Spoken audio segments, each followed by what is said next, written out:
Well, for us, you know, we do the baseball because you see a little bit of athleticism as opposed to just hockey. And I think it's great. You get to see that. We don't expect them all to try to make the Toronto Blue Jays, but for us, it's a different venue to see them as in a sport. And other than that, there's that good camaraderie amongst themselves. It puts a 16-year-old up with, you know, 19, 20, and even 21-year-olds if some of the last year overages want to play. But it keeps harvesting the family feel, the togetherness feel, and really that's what it's about. It's about being good teammates and coming in September and having a good idea of what you're about, what we're about, and the direction we want the team to go in.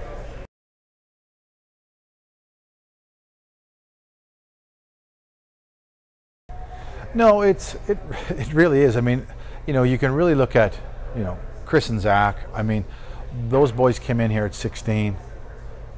They were really, really not just good players, but good kids right from the get-go. And I think their time, not just on the ice, but in the community, I think speaks volumes as to who they are. So really, that's a couple special kids. You know, we bring in Kyle. Kyle has, you know, in a short period of time, done an awful lot, not just on the ice, but off the ice. And those are the kind of guys we like to have here.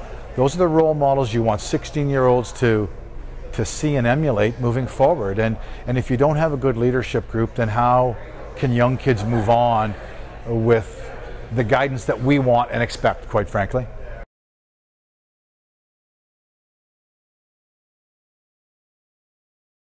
Well, a lot in the same things that we were just saying, and both great kids.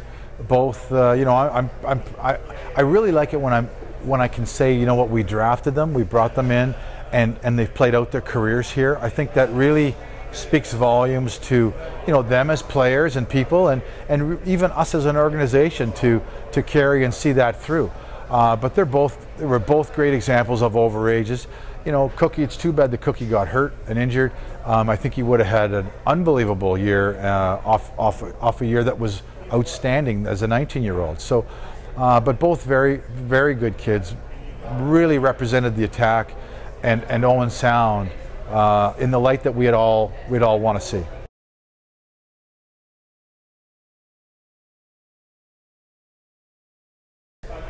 The goal right now is really up to the kids.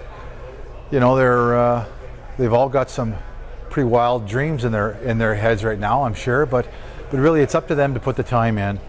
I know from our point, we will definitely give them every opportunity to make our team come September, but right now it's up to them to put the time in to become bigger, faster, stronger, all of that. You know, from a management side of things, you know, there's some people we're going to try to contact to see whether it's, you know, trade. You know, maybe we're moving somebody out, maybe bringing somebody in. We've certainly had conversation with a couple of free agents, of which I think with one, I think it's going in a very good direction. The other, we might just be, you know, wasting breath, quite honestly. But that's, you have to do it. You have to kick some tires. You have to ask some questions. So we'll see from there. This is my home. Been there about 12 years. This is the tree that once shaded my backyard. And here's what happened when a storm blew through our neighborhood. Oh man, what a disaster. Fortunately, my wife knew just who to call. The experts at Balfour. So to recap, my home before the storm, my home after the storm. Or the way I see it, my home before Balfour, my home after Balfour. Balfour, your home, your life, our promise.